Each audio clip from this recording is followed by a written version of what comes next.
So we will start this session with Dr. Maria Elisa Mancuso. Maria Elisa Mancuso is a senior hematology consultant at Humanitas Research Hospital in Milan, Italy. She is involved in care of people living with bleeding disorder and in clinical research. She's currently the chair of the medical advisory group and of the EHC and a member of the ERIN working group. So, Maria, it's yours. The floor is yours. Thank you, Audrey, and good evening, everyone.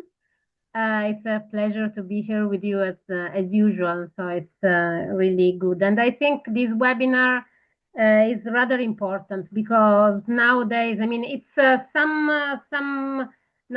months, let's say, sometime that we started talking more and more about the importance of women and girls with bleeding disorder, and indeed, I think we need to continue to talk about it because I would say it's really part of our mainstay of saying always that nobody should be left behind. And women have been left, unfortunately, behind in our environment for too many years and too much time.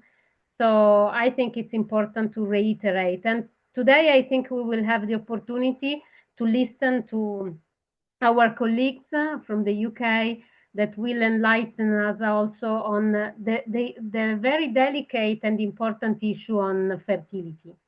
My task will be, let's say, to set the scene and give you just some information on why it's important to talk about women and girls with bleeding disorder and in a way also to understand what we are talking about. I will not include von Willebrand disease, just tell you because this will be the subject of the following talk.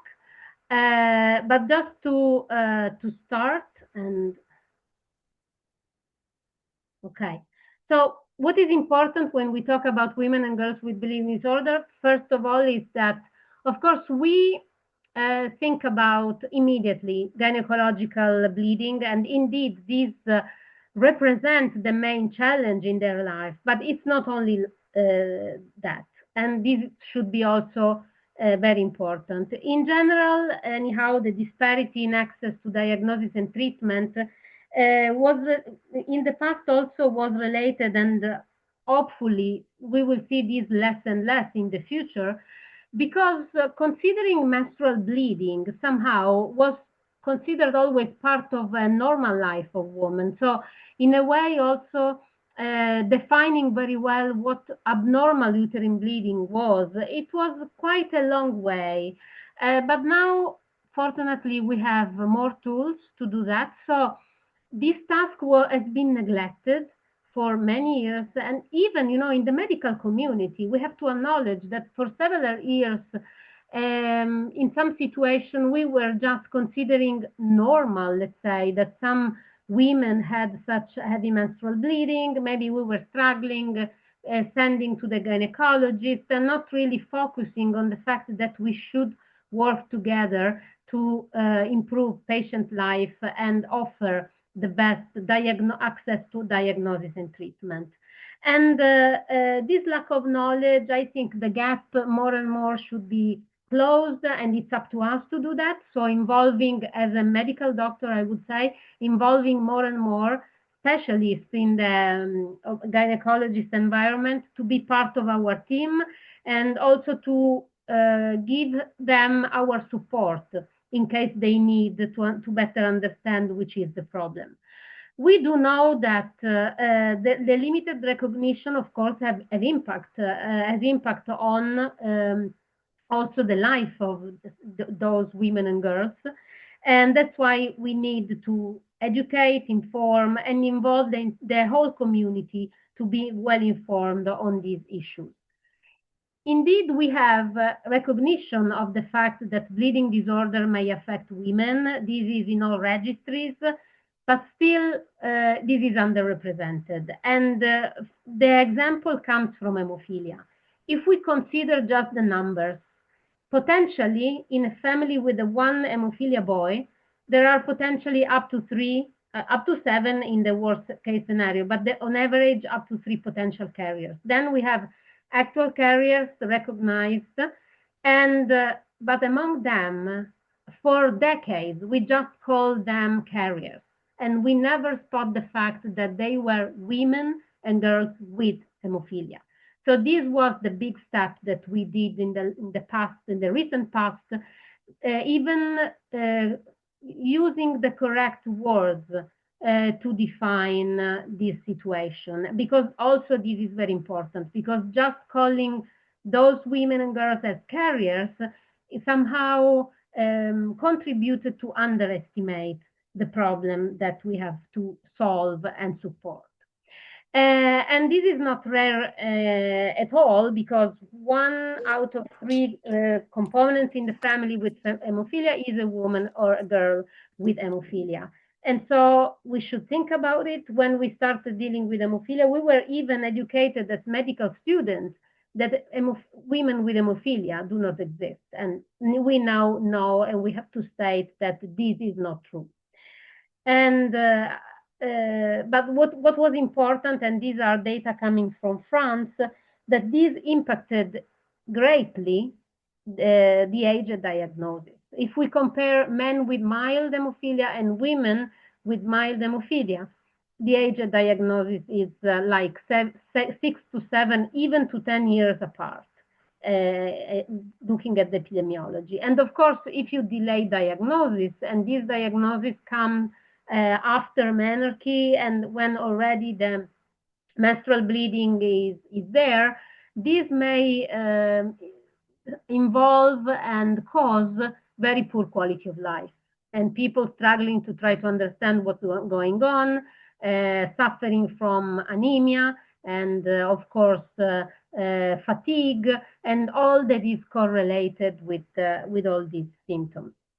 So I think we have to be happy that even the scientific community recognized that we should use the right words when we talk about hemophilia. We should not refer to women only as carriers, but we have to talk about women and girls with hemophilia, because this also helps access to treatment, access to care, and all that is needed to improve patient quality of life and way of living. And of course, nowadays we talk, and today also in the webinar, gynecological issue, let's say, is the main focus, but please do remember that women with hemophilia, of course, they have heavy menstrual bleeding, of course, they have issues with, let's say, delivery, pregnancy, but they also may bleed into joints. And this is something that we know from, let's say, the male counterpart, that for us is really important. So we should offer women with bleeding disorder, I would say, the same support that we offer to men with bleeding disorder. For gynecological bleed, I think EHC did a fantastic job, also together for the principle of care with IAD. So offering all the education and information to support both the medical community and the patient community. And I do think that the 7-to-1 rule to recognize and educate on what is heavy menstrual bleeding should be spread really as much as possible to try to diagnose those who had no access to diagnosis and treatment. But it is true throughout all bleeding disorder. I can give you an example essentially for all of them. Just to talk about something which is more common, severe factor 7 deficiency, which among the rare bleeding disorder, it's the more frequent, because it's when we talk about rare bleeding disorder, on average we talk about something coming in 1 in 2 million. For factor 7 deficiency, we are 1 in 500,000. So it's the most frequent among. And women and girls with factor 7 deficiency, they do have menorrhagia, so they do have heavy menstrual bleeding, and these, of course, impact even fertility in terms of if you have heavy menstrual bleeding and you need to have, for instance, a pill to control this heavy menstrual bleeding, you cannot conceive. So everything is interlinked, and that's why we really need to have experts in this field to try to put together our knowledge and offer the best support and the best care for these women. Among rare bleeding disorder, we have to recognize that both fibrinogen defects, known as afibrinogenemia, if fibrinogen is completely absent, or hypo or dysfibrinogenemia, if this fibrinogen is present but dysfunctional, they all are affected by pregnancy morbidity. And this starts from menorrhagia, but ends up to postpartum hemorrhage and even having bleeding during the postmenopausal period. So this part of women's life, it's really important for those with fibrinogen defects and also with factor 13 deficiency, because both factor 13 and fibrinogen, they are not only important for the bleeding part, which of course goes with the heavy menstrual bleeding, the postpartum hemorrhage, but especially in those two defects, we know about the role of both fibrinogen and factor 13 in the capacity of the embryo to stay into the uterus. So without those coagulation factors, the embryo cannot be there, cannot grow properly, and that's why those women, they have frequent miscarriages. Because coagulation is important also for the optimal placement, let's say, of the embryo within the uterine mucosa. And this is very important to have in mind, because we can act with prophylaxis, as we do in hemophilia, also for those deficiencies, to favor even the first part of pregnancy, so the fact that a woman with this defect can conceive properly.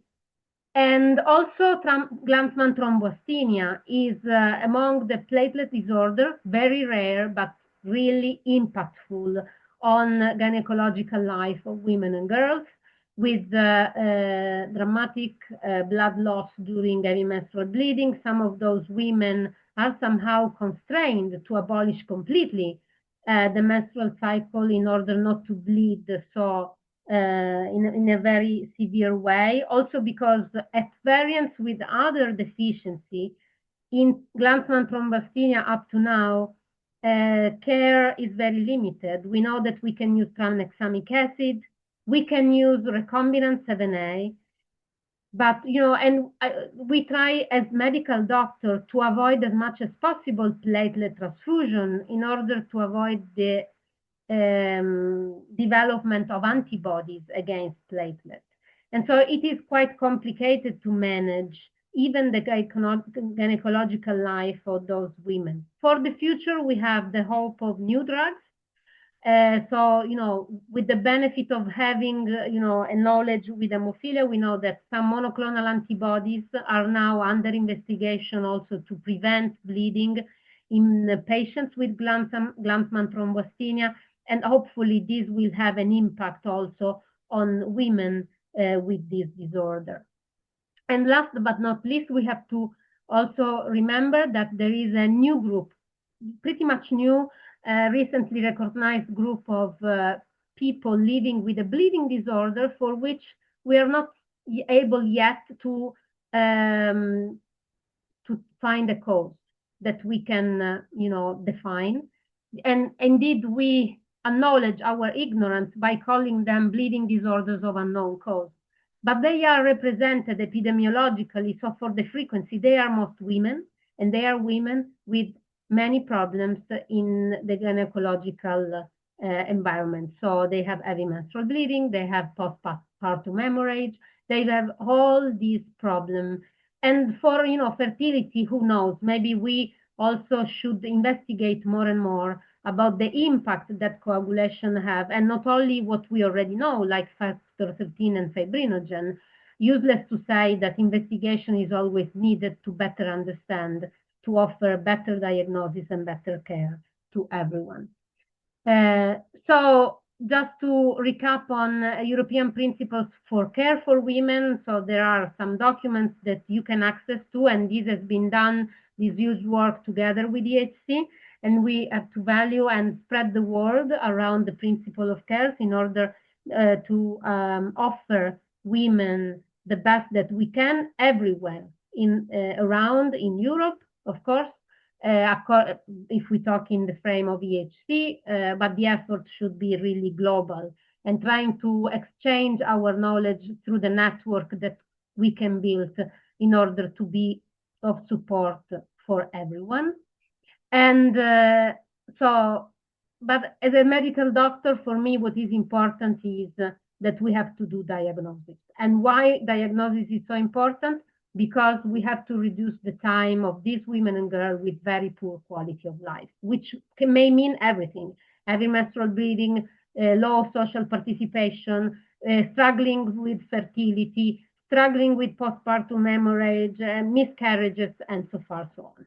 So with this, I would like to thank for your attention. I would like to hand over to the next speaker, and please, this is an occasion for you to pose any question you might have. We are here even to discuss together, and with your question, remember, you can always open our eyes as medical doctors. Each question is relevant. There is no question irrelevant, no stupid question. Just the fact that you have your question in your brain means that we need to discuss about that. And so please be talkative, because this time for me is very valuable. Thank you for your attention. So thank you, Maria Elisa Mancuso. That was very interesting. So our next speaker is Dr. Bella Madan. She is a consultant hematologist at Guy's and St. Thomas Hospital in London. She's passionate about the care of women and girls with inherited and acquired bleeding disorders. She has been the principal investigator responsible for several clinical trials testing new treatments and gene therapies for inherited bleeding disorders. Her presentation is called Working Together to Improve Women's Health, Focus on von Willebrand Disease. Dr. Madan, over to you. This is just a mother and child representation for improving women's health. So there are several types of bleeding disorders that affect women. And we've just heard about several of these from Maria just now. My focus is going to be on von Willebrand disease, which is the commonest inherited bleeding disorder. And there are a couple of lines about the other bleeding disorders, simply because we need to see von Willebrand disease in the context of the other bleeding disorders. So women can also be carriers of hemophilia and, the other deficiencies that Maria alluded to, and platelet disorders. And the reason why it's important is that we need to get the diagnosis correct, because if the diagnosis is incorrect, then we will be offering the wrong treatment, basically. I just wanted to give an indication of the size of the problem. So, for example, at our center, we have 1,200 registered patients, and out of that, 52% are women. So actually, the number of women registered is more than that of men. And von Willebrand's is by far the commonest bleeding disorder in both men and women.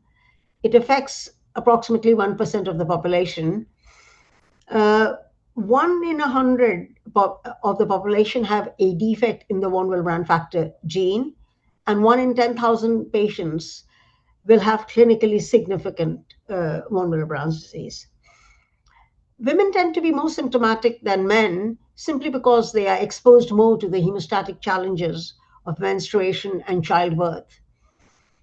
And in some patients, mild forms of bleeding disorders can be rendered symptomatic. So although and these are the hardest ones to diagnose actually. because they are symptomatic, but their levels fluctuate at the borderline, and diagnosis in these patients is most challenging. I think to a room full of people like this, I don't need to dwell very much on the symptoms of von Willebrand's disease. Suffice it to say that it differs very much from hemophilia in terms of the fact that the bleeding is mostly mucocutaneous in type 1 and type 2. Type 3 can actually be quite similar to hemophilia, with patients experiencing even joint bleeds. Thank you. And in addition to getting nosebleeds, bruising from the mouth, gums, digestive or urinary tract, they can also experience added obstetric and gynecological complications. And this is particularly troublesome for adolescent girls and women of reproductive age. And menorrhagia in itself can lead to serious complications if it is left untreated. Next slide, please.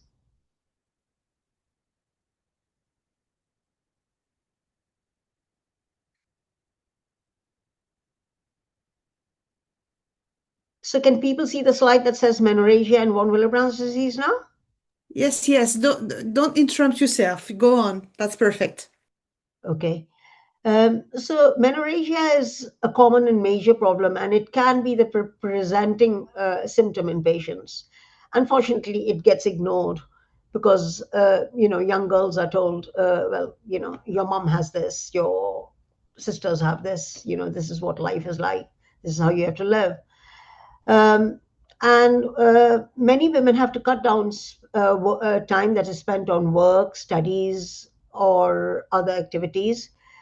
And 50% of these women and girls will have pain as well, making it painful periods. And acute adolescent menorrhagia has long been recognized as being associated with undiagnosed bleeding disorders. And that's very, very important, because adolescent girls really should, they usually turn, first of all, to their moms. And mom will say that, well, that's what I've got, or your aunt has this. So unless they go outside of the family or they show their initiative, it can be one of the reasons why their diagnosis can be missed. And prevalence of bleeding disorders in older women has also been underestimated because they have actually not been diagnosed during their adolescence. So it indicates it's important that older women should also be evaluated for bleeding disorders. Pregnancy is another issue in women with von Willebrand's disease. They require genetic counseling, prenatal diagnosis, and management of women. They need to be educated about management during pregnancy and labor, and as well as the management of the baby during delivery and during the neonatal period. I should mention probably at this point that in most patients with von Willebrand disease type 1 and type 2, the levels of von Willebrand factor levels will rise during pregnancy. And therefore, if a patient is presenting during pregnancy, the diagnosis can actually be masked or missed. And as soon as delivery occurs, the von Willebrand factor levels drop precipitously. Next slide. There can be problems with diagnosis, and I'm dwelling on this quite a lot because I think the majority of issues that arise in von Willebrand's disease are because healthcare staff are not familiar with bleeding disorders like von Willebrand's disease, which makes diagnosis difficult. You can speak to a gynecologist, you can speak to, women who are presenting to the ED, and even GPs, they will run a coagulation screen. And the important thing to realize is that all the blood tests can be normal, because bleeding test is not normally performed nowadays. So the coagulation screen will show a normal prothrombin time. In some cases, it might show a prolonged APTT. In some cases, it might not. Apart from type 2B, platelet counts will either be normal or there might be reactive thrombocytosis, particularly if there's iron deficiency anemia. So it's very common for symptoms to go undiagnosed or attributed to other causes. And some women even end up undergoing unnecessary surgery. And as I've said before, they can present during pregnancy, which can mask the diagnosis. Next slide, please. So what is von Willebrand's disease? First of all, I think I cannot let this slide go without saying that it is the 100th anniversary of Eric von Willebrand discovering or describing von Willebrand's disease, first of all, in the Åland Islands in a 5-year-old girl by the name of Hjordis, who was born to a family where there were 15 children, and out of which several of them had died of severe hemorrhage. And it was a particularly, what shall I say, ubiquitous diagnosis that came almost to light by chance, because Dr. Willebrand actually went to the islands to study this. He found that he made the diagnosis, and Hjordis actually ended up dying from one of the menstrual periods. So it's quite a sad story. He then identified what we now call the von Willebrand factor, which is a glue-like protein, which is critical to the initial stages of blood clotting. Normal von Willebrand factor makes the platelets stick and form a plug to the vessel wall, and therefore prevents bleeding from the site of injury. So if there's a defect in the von Willebrand factor, then the plug is not formed and bleeding just continues. There can be qualitative or quantitative defect in von Willebrand factor disease. And I think I've alluded to the population figures previously. Moving on to the next slide, please. So this cartoon shows a figure of what the von Willebrand factor looks like. It is stored in the vascular endothelium in the form of secretory granules, and some of the von Willebrand factor is also stored in bone marrow megakaryocytes, stored in the alpha granules, and at both sides they will be released by platelet activation, but desmopressin will release we will come back to desmopressin, but it is released by stress and drugs from the sites at which it is stored in the vascular endothelium, but not from the bone marrow megakaryocytes. So we've already talked about how von Willebrand factor is critical to platelet adhesion and aggregation. It also works as a carrier and a protector from proteolysis of factor VIII. Von Willebrand factor is particularly prevalent in African Americans. Sometimes it's associated with aging, the von Willebrand factor levels will go up. With pregnancy, the von Willebrand factor levels will again rise in types 1 and 2, the majority of them. It can go up with inflammation. It is decreased with hypothyroidism, and this is not always recognized. So coming to the types of von Willebrand's disease, many different types are there, but most of them will fall into one of the groups below. Type 1, which is the most common. In this, the von Willebrand factor itself is normal, but the levels are low. In type 2, the structure, so it's a qualitative deficiency of von Willebrand factor, is abnormal, and depending on the abnormality, there are subtypes: type 2A, B, M, and N. Type 2B is notable because it is associated with thrombocytopenia. Type 3 is the most severe form of von Willebrand's disease, in which there is almost total absence of von Willebrand factor, and the factor 8 level is often less than 10%. So in these cases, definitely you will see a prolongation of the APTT. I will skip over pseudo or Willebrand disease, in which the defect is actually in the platelet rather than in the von Willebrand factor.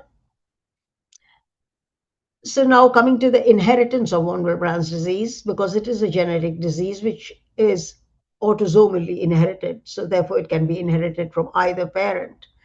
And it affects males and females equally. But again, I cannot emphasize enough that women are much more symptomatic.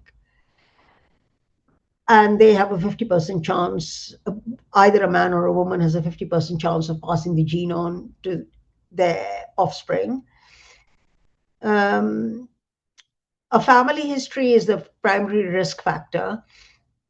Types 1 and 2 are inherited in a dominant pattern, which means that even if one of the parents has the gene and then passes it on to the child should have the disorder. However, I will qualify this by saying that there is variable penetrance, which means that the gene can be present, however, it might not express itself, which makes the genetics of von Willebrand disease even more complicated than it is. And type 3 is inherited in a recessive fashion. I think the next slide should show the inheritance of types 1 and 2 as autosomal dominant and type 3 as autosomal recessive.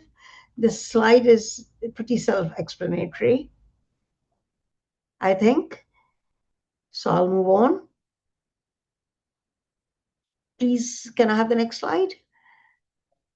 How can von Willebrand disease be diagnosed? So first of all is the importance of education and the fact that healthcare staff need to be aware of it. And then women have to advocate for themselves and girls have to advocate for themselves. And I can clearly remember a 14-year-old girl, who refused to accept that her 6 older sisters and her mother accepted their periods as normal because she spoke to her friends and found that, none of them were having periods as heavy as her. And it turned out that she was the index case in that family. And after that, when we did look, practically almost all of the female relatives, as well as many of the male relatives, did have von Willebrand disease. So the diagnosis of von Willebrand disease is quite challenging. And if you think why I'm harping on about it is that I think is the biggest challenge. Because all coagulation tests can be normal, and trying to convince a general practitioner to refer a woman, who has heavy periods for tertiary healthcare can be challenging. And special blood tests need to be performed to determine the amount, structure, and function of von Willebrand factor. And since levels can vary, if the index of suspicion is high, the tests need to be repeated, and particularly the yield is high if it's done during the days of the menstrual period. And a referral to a hematologist is essential. And there is need for a multidisciplinary approach. So liaison between hematologists and gynecologists helps, and it helps if the gynecologists are trained and understand that not everyone with menorrhagia will have only gynecological disorders, and early detection that goes a long way towards early detection. Almost 10% of women who land up in the ED or casualty, whichever way you want to call it, it's been shown that they end up having a bleeding disorder. And in most cases, it is von Willebrand disease because it's the commonest. They require appropriate management, and for improvement of quality of these patients, a multidisciplinary approach is needed. As already mentioned, pregnancy, childbirth is challenging for these women. I would say normal life is challenging for these women, especially school kids. And a multidisciplinary approach is critical for the optimal management of these patients. Next slide, please. So coming to the treatment of von Willebrand disease, there's a range of treatment options depending on whether von Willebrand disease is mild or severe. First are the normal precautions that you would advise not to take ibuprofen, particularly since patients have painful periods. It can aggravate bleeding and therefore it should be avoided. For minor bleeds, treatment may not be necessary. Tranexamic acid is useful for mucosal bleeding, such as nosebleeds, gum bleeds, menstrual bleeding. The oral contraceptive pill, whether it is combined or progestogen only, can be effective for controlling heavy periods. And there's a whole host of hormonal treatments, but I will keep it brief to the oral contraceptive pill and the Mirena or similar kind of intrauterine devices. Desmopressin is a very useful tool. It's a synthetic product. It carries no risk of infectious diseases. Until very recently, it was available as a nasal spray, which actually was very useful, but unfortunately, it's not available anymore, at least in the UK. It can be administered either intravenously or subcutaneously, and it increases the levels of von Willebrand factor temporarily, but long enough for things like dental procedures to be performed.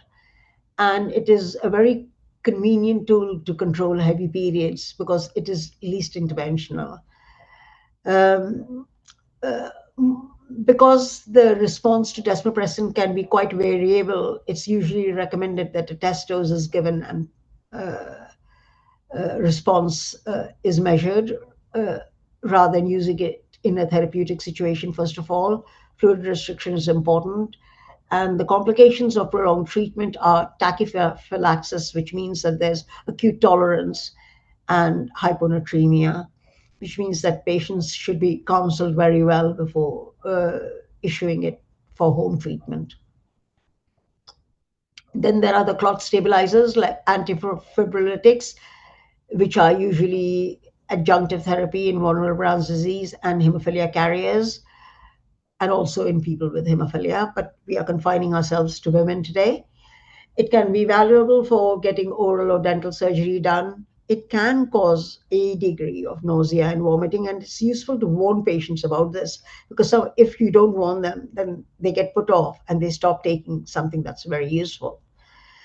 It is contraindicated in patients who have received prothrombin complex concentrates.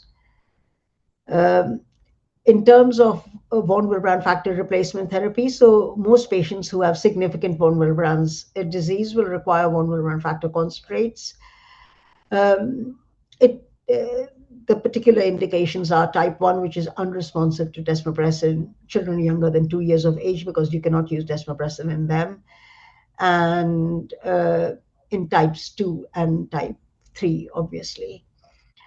And coming to the recent developments, one of the most important developments in von Willebrand factor concentrates is that in the past it was used only for treatment of bleeds, but now it is used for prophylaxis as well, increasingly more so. Willate was licensed by the FDA in 2023 for prophylaxis in both adults and children.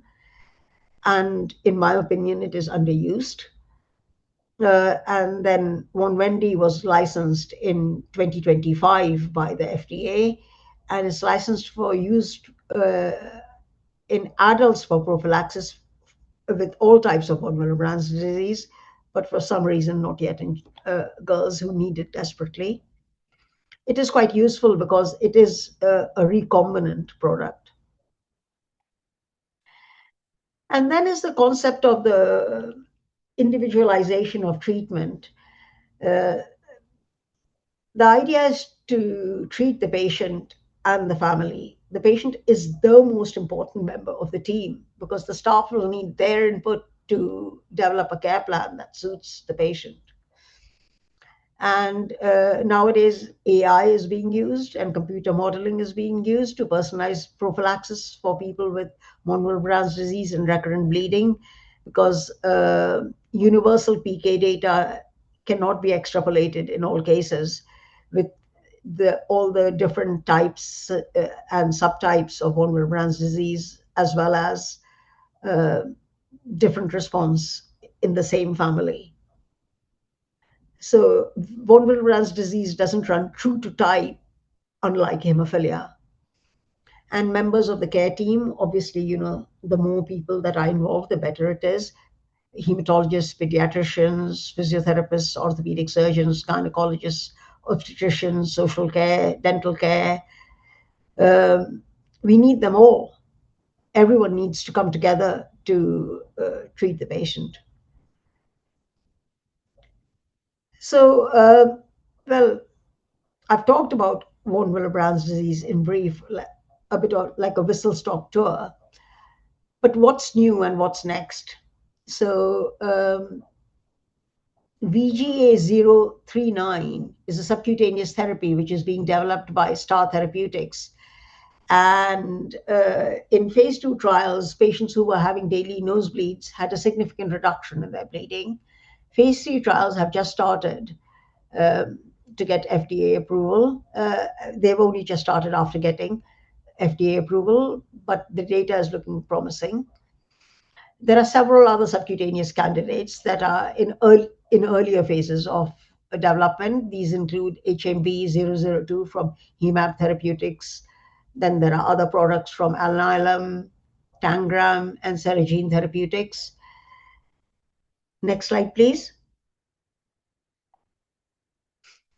One of the things to note is that with most of these drugs, they're looking at every 2 to 4 week injection period. So this is obviously a huge reduction in treatment burden compared with giving an IV infusion 2 to 3 times every week. And I think most hemophilia clinicians are very familiar with seeing the patients attending clinics with corded veins, because patients have to treat themselves. And what's especially encouraging is that there are so many drugs for development for von Willebrand at this time that we hope that at least some will be successful. We are not pinning our hopes just on one drug. Next slide, please.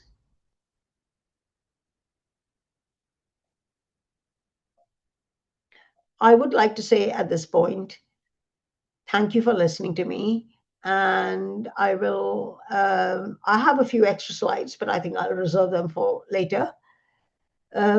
I would like to hand over to the next duo of speakers who I believe are doing a talk on access to fertility and care. Thank you very much. So thank you very much, Bella, for your excellent presentation. The next presentation is from Özlem Turan and Nader Aziz. Özlem Turan is a consultant in obstetrician and gynecologist with a special interest in bleeding disorder in women. And she's a member of the Women with Bleeding Disorder Committee of the EHC. Her work focuses on improving hemostatic outcomes in women's health by integrating PhD research with clinical care. She aims to continue advancing with her work through the translational research and collaborative clinical practice to improve care for women with bleeding disorder globally. So after Dr. Nader Aziz is a specialist in obstetric and gynecology and a specialist in the field of the fertility.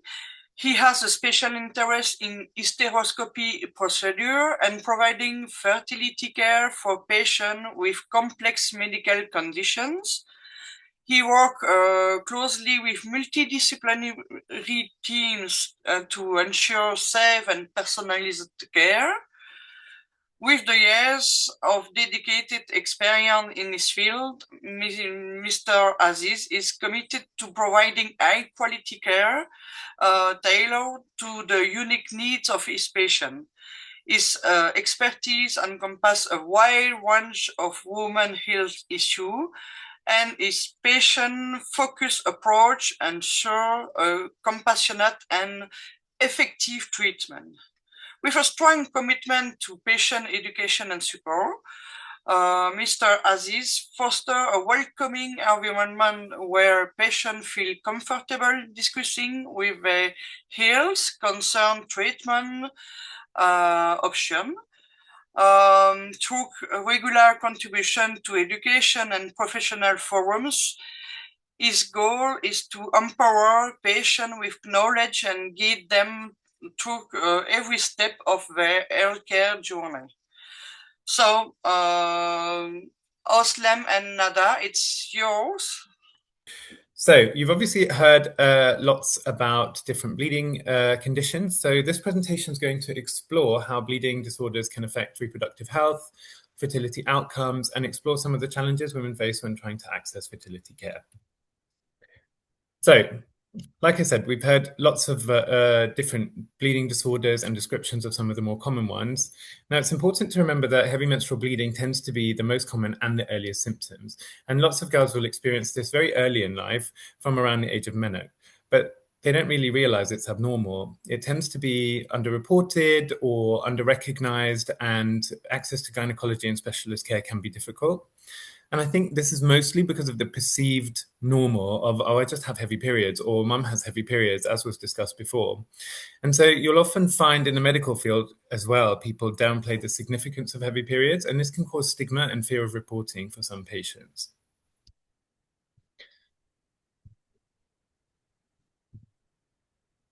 So, although fertility itself is not always directly impaired, some of the complications around reproductive health can make conceiving more difficult and can make it feel more kind of medically or emotionally complex.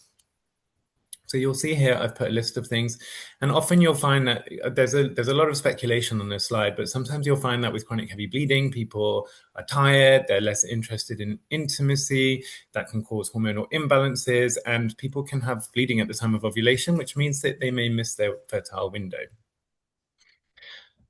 But it's important also to remember that subfertility has lots of other causes, and it's not always directly linked. So in about between 40 and 50% of subfertile couples present with male factor. So that immediately attributes about half of them to men. So trying to re-establish the balance. You do get ovarian conditions. So you get things like cysts on the ovaries that can affect egg reserve within the ovaries. And you get ovulatory disorders. So things like polycystic ovaries, where people don't ovulate as much, which means that it takes a much longer time to be able to achieve a pregnancy. Due to the lack of ovulation. There are lots of recent increases in surgical procedures, as well as pelvic infections like chlamydia and gonorrhea, which can directly cause tubal scarring. And this can make it harder for women to conceive. And it also increases the risk of having pregnancies outside of the womb. So in the tubes, for example, and this tends to be known as a ectopic pregnancy. And then coming to the womb itself, you can have conditions that affect it, such as scarring inside the womb from previous surgeries or from previous infections. And you can have abnormalities in the womb, such as polyps and fibroids, or congenital anomalies. And that is where, at the time of birth, the womb is formed abnormally, or rather than say the word abnormally, just different to what is commonly expected. And I just want to highlight that about a quarter of people that present to our fertility clinics have something called unexplained subfertility. And all this means is that all the tests have shown that there is no cause. And I believe that this is because science hasn't quite got there yet. Okay. So the normal fertility journey when you begin basically consists of a couple trying to conceive for about 2 years. After that, and that involves the recommended 2 to 3 times per week of having unprotected intercourse every week. If after this time you're not pregnant, most couples will present to their GPs who will send some investigations. So they'll look at hormone profiles, they'll test the male partner for sperm. And at this point, once everything comes back, you'll normally be referred to a fertility clinic. Now, in the fertility clinic, you'll have a full history taken, there'll be an examination, an internal ultrasound scan, and some extra tests will be done. Sometimes these will involve testing the tubes and looking for more specific hormones. And the idea is to try and find a cause, but like we said, in about a quarter of people, we don't often find them. Thereafter, the treatment options will be discussed, and I'll go through the available ones, but they're basically the same that are available to everybody. And once we establish that there is an associated bleeding disorder, it's really important that couples are referred for preconceptual counselling. So the reason this is essential is to understand the risks associated with fertility treatment, with pregnancy, and with the transmission to the planned baby.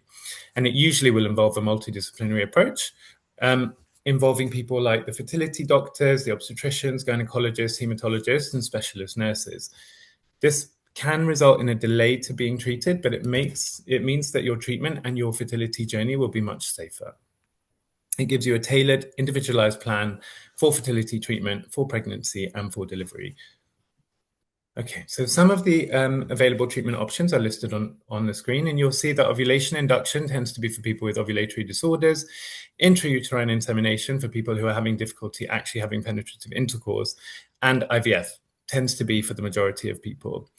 Now, during IVF, it's important to remember that some of the procedures we do, such as the embryo transfer and the egg collection, can increase the risk of bleeding. And therefore, for women with bleeding disorders, it's important to have the customized, tailored plan beforehand involving the multidisciplinary team in case clotting factors are needed, and they can be given in advance to prevent excessive bleeding. Now, we've talked about genetic considerations and that some of these are hereditary, and genetic counselling can sometimes help families to understand the likelihood of passing on the disorder and the available options for them to try and minimise this risk. So you'll have heard of PGT-A, which is the most common type of embryo biopsy and embryo testing. It was formerly known as PGS. Now, this is really common in the fertility sector, and it essentially looks at the chromosomal arrangement of an embryo to try to remove any abnormally arranged chromosome embryos and reduce the time to pregnancy, as well as reduce the risk of miscarriage. But there are additional options, such as something that was previously known as PGD, but we now call it PGTM, which looks at specific conditions, and it's done during IVF. And what this involves is taking some of the cells from an embryo as a biopsy and then making a tailored test and sending that off for testing. And it means that if an embryo tests positive for a particular condition and you know that that baby is going to be affected by the condition, you can avoid using that embryo and use one that actually tests negative. And then, of course, there's always the option of using donor eggs or sperm, so donor gametes, depending on the affected parent, or adopting children. I just want to add as well that specifically for London, I know this is European, our main testing centre for PGTM is Guy's and St Thomas, where Dr. Bella works. And just some of the barriers that people face when trying to access fertility cares are, you will find that fertility clinics may not routinely screen for bleeding disorders.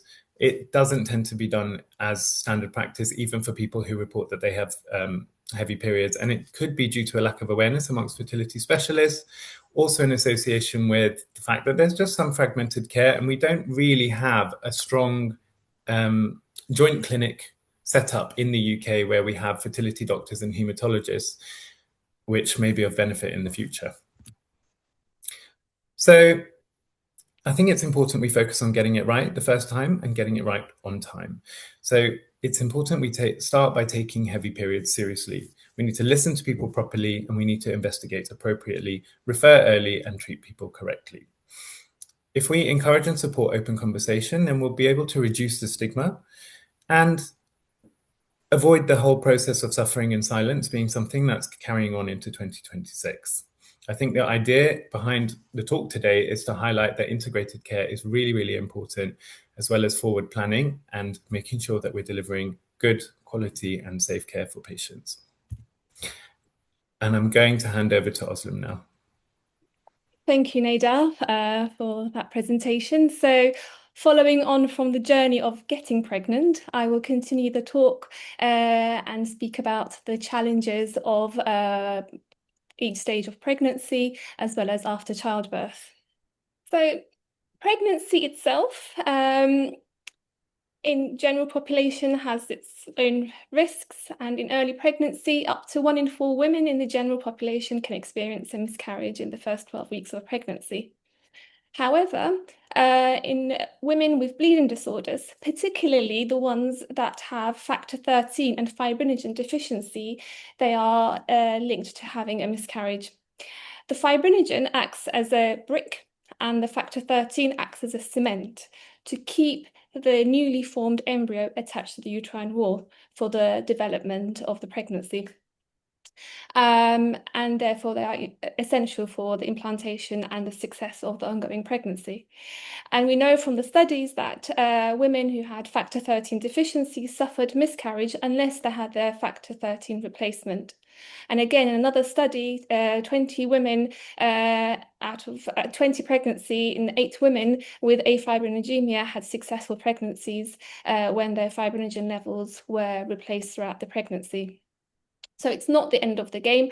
We just need to make sure that we identify these women and provide the appropriate care.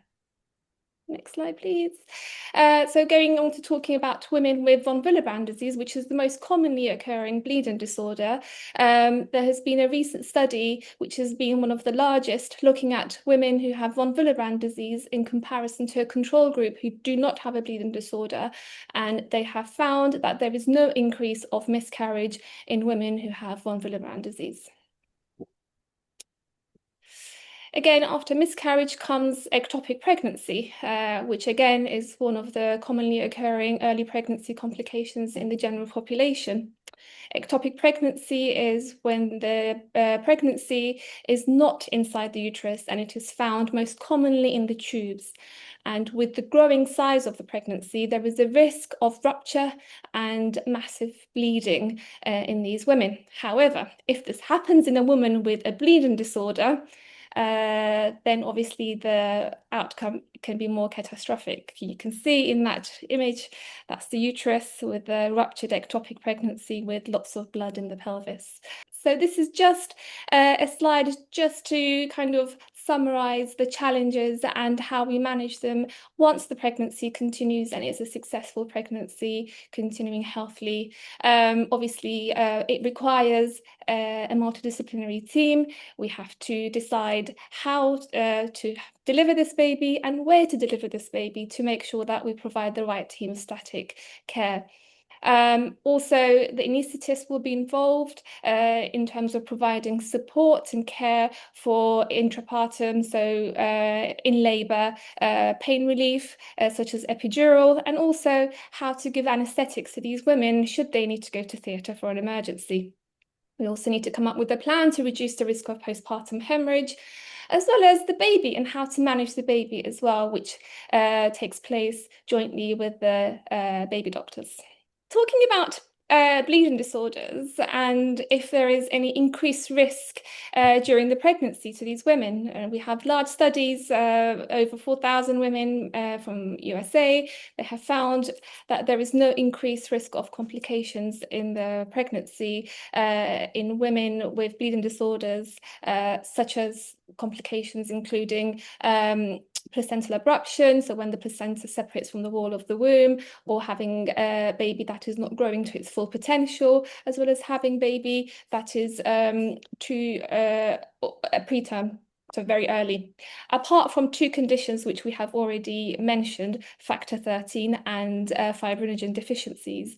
We have said that in these deficiencies, the connection to the uterine wall and the placental implantation is weak, so therefore there is a higher chance of the placenta separating during the pregnancy, which can end up in major hemorrhage, as well as in severe cases ending up in mortality in both the baby and the mum as well. Once the pregnancy continues and it gets to the final stages, around that time, there is about up to 1 litre of blood that goes through the uterus in a term pregnancy, which is after 37 weeks. And obviously, after the delivery of the baby, if there is hemorrhage, then a woman can lose up to that litre of blood every minute. So obstetricians are very well trained to help reduce that risk, as well as managing it when it happens. However, in women with bleeding disorders, they are generally at increased risk of postpartum hemorrhage despite correcting their bleeding disorders. And we know from studies that up to 34% of women with von Willebrand disease had a primary postpartum hemorrhage, which is within the first 24 hours after having their baby. And again, in a larger cohort study, over 4,000 women, the risk of postpartum hemorrhage was 6% in women with von Willebrand disease compared with 4% in women who did not have von Willebrand disease, so the general population. And again, these women were at 5 times higher risk of requiring a blood transfusion after childbirth. So overall, the care requires multidisciplinary team, requires very careful monitoring and management, and also providing the correct instructions and guidance to the maternity team as well to make sure that help is given at the right time. Now I'm just going to quickly talk about the patient which we had, which is an interesting case. She had severe type 3 von Willebrand disease, and we met her first back in 2016, I think, if we just go to the next slide. Okay, yes, 2016. That was when we first met her. She was 29 years old. She'd just moved to the UK after getting married from Libya, and she had a diagnosis of von Willebrand disease from her childhood. And the main symptoms that led to her diagnosis was prolonged bleeding after vaccinations as a baby and prolonged bleeding after dental extraction as a child. When she came to us, she was on tranexamic acid, DDAVP, and von Willebrand factor concentrate for her treatment. Her initial BAT score was 9, and when we met her, her main symptoms were easy bruising and heavy menstrual bleeding. We go on to the next slide, please. So this is just a quick family tree. So her parents were not related, but you can see she had 4 sisters and 2 brothers, and 3 of her sisters were affected by severe von Willebrand disease, which makes both of her parents asymptomatic carriers. 1 sister was unaffected, as well as the 2 other brothers. So we met her 1 year later, and this time she was complaining that she's been trying to get pregnant for a year and she hasn't conceived, and she was considering an IVF treatment. But overall, her symptoms were well controlled on the treatments that she was taking, and her periods were not problematic. And we had a long discussion regarding the pattern of inheritance, and we explained that her children will have one of the variants of the abnormal gene, but they will be expected to have a mild disease. And we referred her to the genetic counsellor to have further discussion. Then a year later, she started to have her first IVF cycle. However, this was complicated by ovarian hyperstimulation, and this happens when the ovaries get quite enlarged and swollen and engorged in response to the stimulation from the hormones. And this can sometimes rupture, and in her case it did, and she had a massive hemorrhage into her abdomen. And we later found out that actually she was not compliant with her prophylaxis during this treatment. So she did not go on to have the full IVF treatment in that cycle. And a year later, she had a repeat IVF treatment using the frozen embryos that she had from the previous cycle. The pregnancy was successful. However, she had a miscarriage at 5 weeks. And a year later, she had another IVF treatment in Egypt, and this time she conceived with twins. But unfortunately, she miscarried both of the twins at 16 weeks. And when there is a late miscarriage without any identified cause, obstetricians do worry if the cervix is weak to not be able to hold a growing pregnancy, and that's called cervical incompetence. This was complicated by hemorrhage, and again, she was treated with blood transfusion.